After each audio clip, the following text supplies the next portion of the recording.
They won't say it to your face, but the world thinks you're done, that if you did not make it by 30, you probably never will. They call it realism, but it's quiet condemnation. And the worst part, you started to believe it. You watch people younger than you rise, go viral, get rich, get seen, and somewhere deep inside, you wonder if you have missed your moment entirely. You do not say it out loud, but it echoes every time you open Instagram, every time someone asks, "So, what are you up to these days?" There is a kind of shame that does not scream. It just lives inside you, a soft voice that says, "I should have figured it out by now." But what if I told you? You are not late, you were just lied to. What if you have spent the last decade not failing, but forging? Because the truth no one tells you is this: the fire that burns hottest takes the longest to ignite. Early success looks shiny, but it's often hollow. You have been busy learning what no book can teach: resilience, depth, pattern recognition, silence. The world worships youth because it's loud, but it's the late bloomers who change everything, quietly, deliberately, permanently. You are not behind, you are becoming. Because after 40, you stop chasing praise, and you start building legacy. And maybe, just maybe, this delay was protection. You were not meant to rise when your ego was still fragile. You were meant to rise when your roots were deep. The world measures you by clocks, but clocks do not measure awareness. So, if you have ever looked in the mirror and felt that burning question, why does it feel like something inside me is still waiting? This video is your answer, because now, it's time, not to catch up, but to arrive. There is a lie so common, so quietly reinforced, that most people never notice when they have accepted it. It does not shout, it whispers, and it sounds like this: you should have figured it out by now. You are too old to start over. That ship has sailed. You hear it in family dinners, in casual conversations, in the way someone says, "He is still chasing that," as if ambition had an expiration date.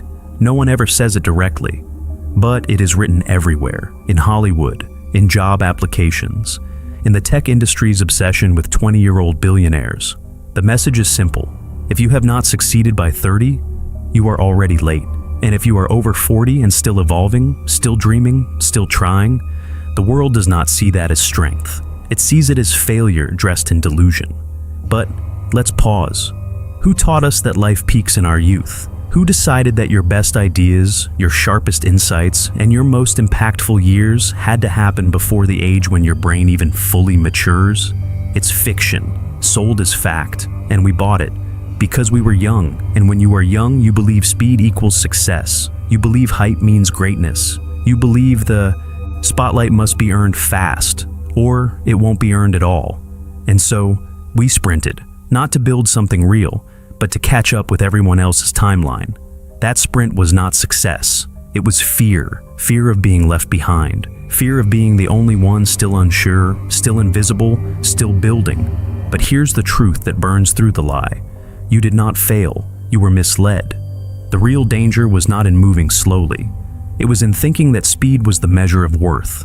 And that belief did not start with you. It was programmed into you, one repetition at a time. Napoleon Hill called this the law of cosmic habit force, the idea that any thought, if repeated long enough, becomes internal law. It becomes your autopilot, the voice in your head saying, "It's too late." That's not your intuition. That's not realism. That's residue, leftover programming installed by a culture that confuses youth with value. But let's look closer. What does youth actually bring? Energy, yes. Confidence, maybe. But also, inexperience, fragile identity, external dependence. The truth is, most early success is built on shaky ground, a fragile self-worth tied to praise, a hustle that's more performance than purpose. The people who win fast often flame out faster because they built for applause, not for meaning. And yet, here you are, maybe slower, maybe doubting, but still here, still asking, is it really over? Or is there still something in me worth building? The answer is yes. But to get there, you have to destroy the timeline you were handed. You have to realize, you are not running late. You are just no longer following someone else's schedule. And that is freedom. Because once you reject the lie, you reclaim the truth. that some of the most powerful lives do not begin at 20. They begin at 47, or 58, or 63, not in a dorm room, but in a quiet evening when you finally say, "I'm not done yet. In fact, I'm just getting started." And from that moment on, everything changes. So, let's destroy the lie fully. If youth was the peak, then why do so many people crash right after reaching it? Because when your success comes before your identity, you end up building a life that doesn't actually belong to you. You perform, you please, you run fast, but you don't know where you're going. And when the applause fades, so do you. That's not power, that's performance anxiety on a pedestal. But late bloomers, they've already tasted silence. They've already survived invisibility. They don't build for attention, they build for depth. The world doesn't recognize late bloomers because their power is quiet at first. But when you look closely, they carry something others don't. Pattern recognition. After 40, you start seeing what's real. You've made enough mistakes to connect the dots faster. You've learned how to read people, read situations, read energy. Resilience. Youth breaks when, rejected. You've been rejected before and still came back. That's not a weakness, that's calloused courage. Less ego, more clarity. You no longer need to prove, you just want to build. Your clarity doesn't come from ambition, it comes from refinement. Carl Jung called it individuation, the process of becoming your true self. And here's the part nobody tells you. Individuation rarely happens in your 20s, because in your 20s, you're still wearing masks handed to you by society. It's only in the second half of life, when the mask starts to crack, that your real self begins to emerge. When youth burns out, awareness ignites. And from that fire, something terrifying and sacred is born. Authenticity. Success without suffering creates arrogance. Success after failure creates humility. One builds entitlement. The other builds endurance. Immature success is obsessed with being seen. Earned wisdom is obsessed with substance.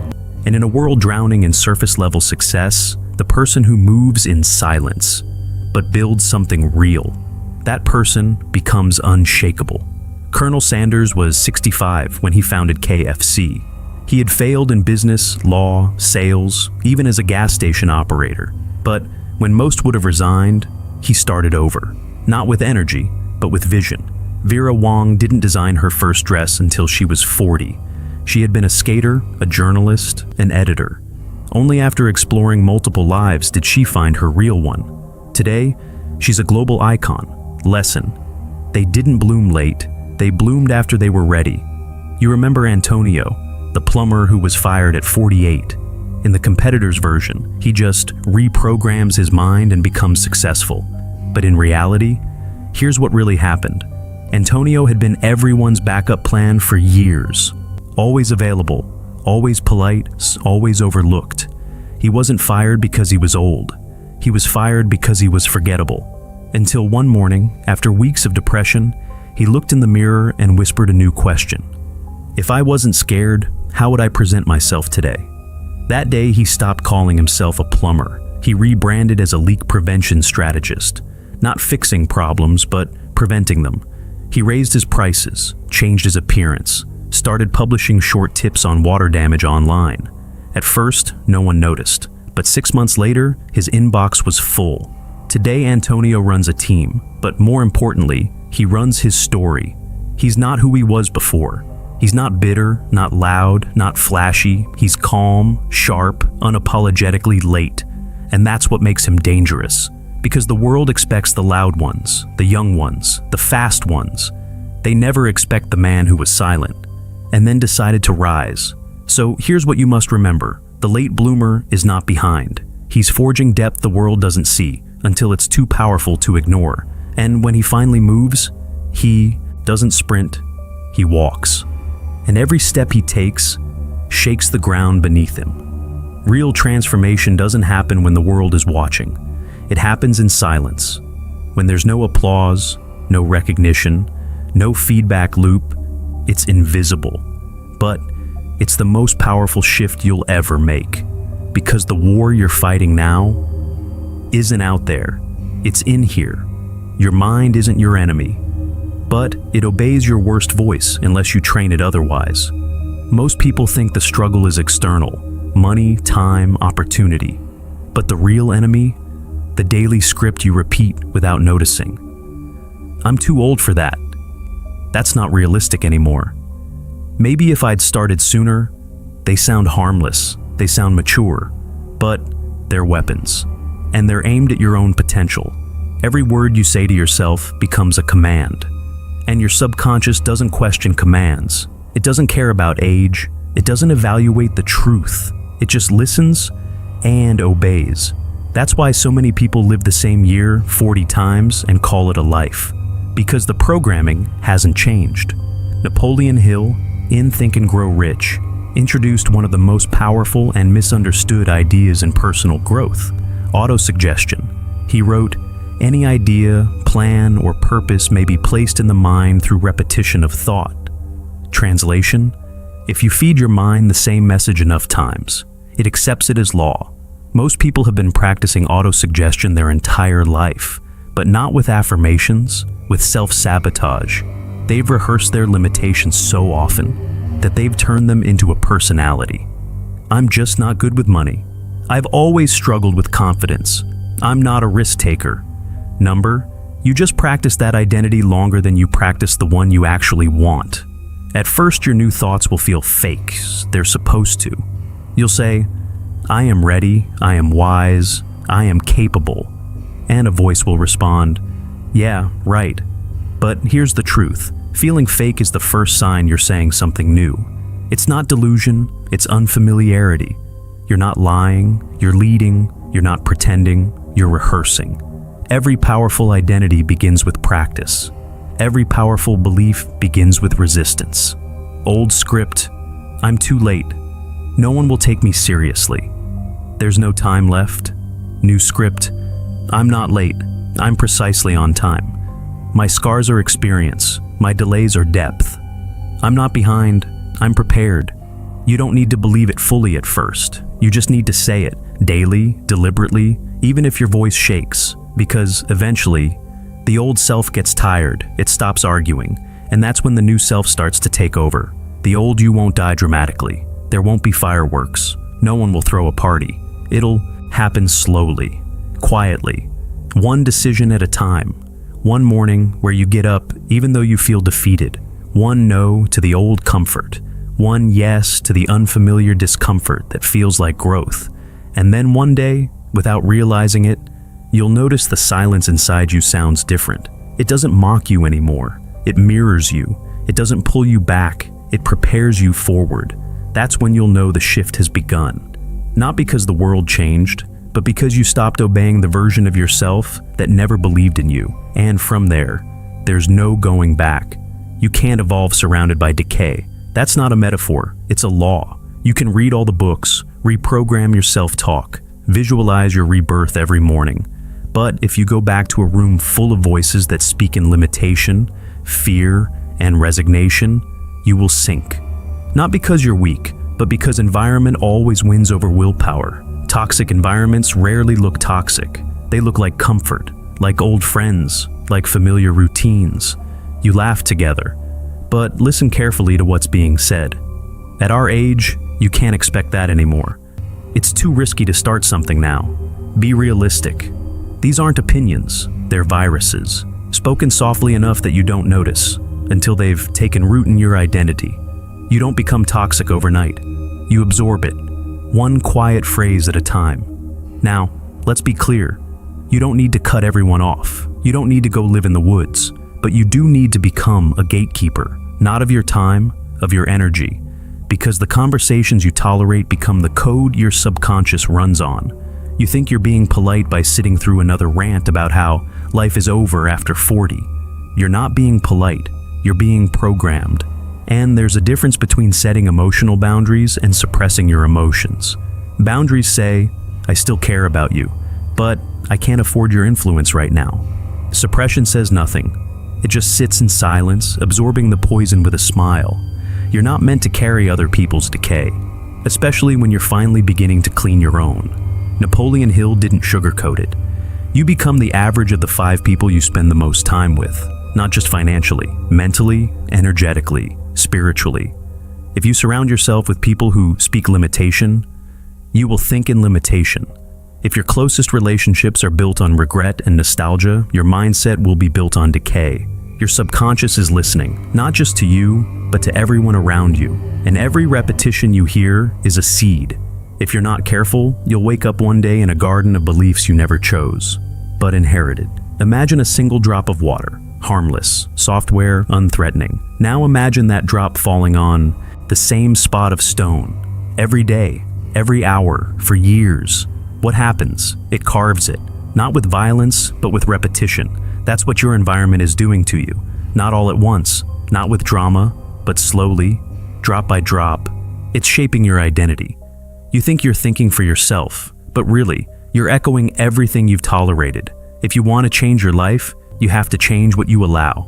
That means distancing from people you love, but who quietly sabotage you, saying no to conversations that reinforce failure, walking away from nostalgia, heavy groups that glorify who you used to be, ending calls that always end in, "You should be grateful for what you have." You're not ungrateful, you're becoming, and becoming requires purification. It's not cruel, it's survival. You don't need to justify your growth, you just need to protect it. Because this time, you're not rebuilding to be accepted, you're rebuilding to become unrecognizable. It doesn't feel like an enemy, not at first. It feels soft, warm, familiar. Nostalgia wears the mask of comfort, but underneath, it hides a brutal truth. It keeps you tied to a version of yourself that no longer exists. And even worse, that version was never fully real. You look at old photos, you replay old songs, you tell stories that begin with, "back when I..." But here's what no one says out loud. You don't miss the past. You miss a version of yourself who still believed, who still had the courage to try without shame, who didn't know what failure felt like, who got up fast without the weight of, "I should have known better." But was that version of you actually better, or just more naive? Was that time really golden, or are you just too frustrated now to admit that the present still holds potential? There's a version of yourself you imagined, the one who succeeded by 28, who had it all figured out, who didn't lose momentum or direction, and now, in your 40s or 50s, you look back and think, "I was supposed to be farther by now." But here's the truth. That version never existed. He was a mirage, based on other people's timelines. You didn't fail. You outgrew the story you were given. And now, it's time to release that ghost. Because as long as you cling to what you could have been, you'll sabotage what you're still capable of becoming. Carl Jung called it the death of the persona, the mask we wear to fit in, to be praised, to survive early life. And the painful part? That mask worked. It got you here. But it won't get you to where you're going. True growth requires grief, not just for the time you lost, but for the person you were and can no longer afford to be. Letting go of him isn't betrayal, it's reinvention. It's easy to worship who you were. It's harder to surrender to who you're becoming. But ask yourself honestly, is that past version helping you build? Or is it quietly destroying your ability to evolve? Because if what you were doesn't help you build, then it's destroying you. And sometimes the bravest thing you can say is, "Thank you for getting me this far, but I'm not that person anymore." Then close the photo album, stop playing the old playlist, and walk forward, even if you don't yet know who you're walking into. Because the future doesn't belong to who you were. It belongs to the one who's willing to rise without reference. There's a moment in every real transformation that almost no one talks about. It's not dramatic. It's not inspiring. It doesn't look good on camera, but it's where everything changes. It's the moment when you've let go of who you used to be, but haven't yet become who you're meant to be. It's the void, the identity limbo, the season of invisibility. No titles, no certainty, no applause. You're no longer fueled by old dreams. But the new ones aren't clear yet. You're no longer accepted by the old crowd. But you haven't found your people yet either. This is the part where most give up, not because they're weak, but because they think being undefined means being lost. But that's not true. You're not lost. You're being rewritten. And rewriting takes silence, stillness, unrecognizability. Think of a seed buried underground. No light, no fanfare, no validation. But beneath the surface, everything is changing. Roots are forming, structure is taking shape. A new identity is being built where no one can see it. That's what this season is, a quiet rebellion, a sacred reconstruction. It's not glamorous, but it's powerful. Because when you do finally re-emerge, you don't come back improved, you come back transformed. But here's where it gets dangerous. Even in this silence, you'll be tempted to look sideways, to scroll, to watch, to compare your uncertainty to someone else's highlight reel. You'll see the young ones rising fast, the old friends who figured it out, the people who seem certain, clear, and miles ahead. And you'll start to wonder, what's wrong with me? Why is it taking me so long? But remember this, they're not ahead, they're just loud. And loud doesn't mean deep, loud doesn't mean wise, loud doesn't mean lasting. If you study history, you'll see a pattern. The ones who changed everything disappeared first. They went silent. They were forgotten. They were mocked. They were misunderstood. Then they returned, different, clear, untouchable. They didn't come back as versions of who they were. They came back unrecognizable, and so will you. But only if you endure the silence, only if you survive the part of your story that has no applause. So, if you're in this space right now, this confusing, quiet, lonely middle, don't rush it, don't escape it, don't numb it, because this isn't a breakdown. It's a remodel, and the you that's emerging, he won't need to announce himself. He'll walk into rooms that once ignored him and change the entire temperature without saying a word. The world is moving fast, but it's not going deeper. We're drowning in noise, content everywhere, opinions from everyone, success measured by followers, not by foundation. It's a world obsessed with speed, but starving for substance. Everyone's building, but no one's asking, build what and why? And that's exactly why the world needs late bloomers, not just to succeed, but to recalibrate the culture. Late bloomers don't move for validation, they move for vision. They've already experienced failure. They've already walked through silence. They're not afraid of discomfort. They're not shaken by setbacks, because they've lived through worse. Their fire doesn't scream, it simmers. It's not a flame of ambition, it's the quiet burn of conviction. And conviction builds what noise never can, things that last. We're entering an era where charisma isn't enough, where style without substance collapses quickly, where speed without structure becomes a trap. What the world is starting to crave is wisdom, not just ideas, insight, not just motivation, maturity. And that's the domain of the late bloomer, because wisdom isn't taught, it's earned through silence, reflection, reinvention, and resistance. Late bloomers are not competing anymore, they're guiding. They don't raise their voice to be heard. They lower the volume in the room, because when they speak, people listen. The truth is, early success is often about proving yourself. Late blooming is about offering yourself. That shift only happens when ego no longer runs the show. And that's where real legacy begins. Because late bloomers don't care if they're trending. They care if they're timeless. They don't want to be viral. They want to be remembered. And that's what makes them dangerous. Because they're not seeking praise. They're answering a calling. So, here's what you need to know. You're not late. You're refined. You're not old. You're initiated. The fire that took longer to light burns hotter, burns wiser, burns longer. And the world, this chaotic, overstimulated, distracted world, needs that fire more than ever. Not to make noise, but to build what's next. And you're not here to catch up. You're here to redefine the standard. It won't happen in front of an audience. There will be no spotlight, no applause, no one clapping when you finally start to change. That's how you know it's real. Because rebirth doesn't begin when people notice. It begins the moment you decide. Not decide to try, or to dabble, or to wish, but to rebuild, brick by brick, belief by belief, day by day, in silence. And yes, it will be lonely. Not because you're forgotten, but because no one recognizes who you're becoming yet. That's how real transformation works. First, it feels like disappearance. Then, emergence. You'll get no trophies for healing, no viral moment for doing the inner work. But that's the price of becoming something deeper. Not decorated, but defined. Because here's what you must understand. Time is not your enemy. Comfort is. Comfort keeps you looping. Comfort keeps you apologizing. Comfort keeps you chasing a life built by other people's rules. But coherence? That's different. Coherence is when the inside finally matches the outside. When you stop faking strength because you've forged it. When you no longer talk about who you're going to be because you're already walking it. So if you're quiet right now, if you're off the radar, if no one sees the work you're doing, good. Stay there. Let the silence be your strategy. Let the doubts build pressure. Let the inner work reshape you. Because when you return, come back so transformed that not even you recognize who you were before. Your story doesn't end in obscurity. It begins there. That's the secret they don't tell you. But now, you know. And that means your return won't be noticed. It'll be unavoidable.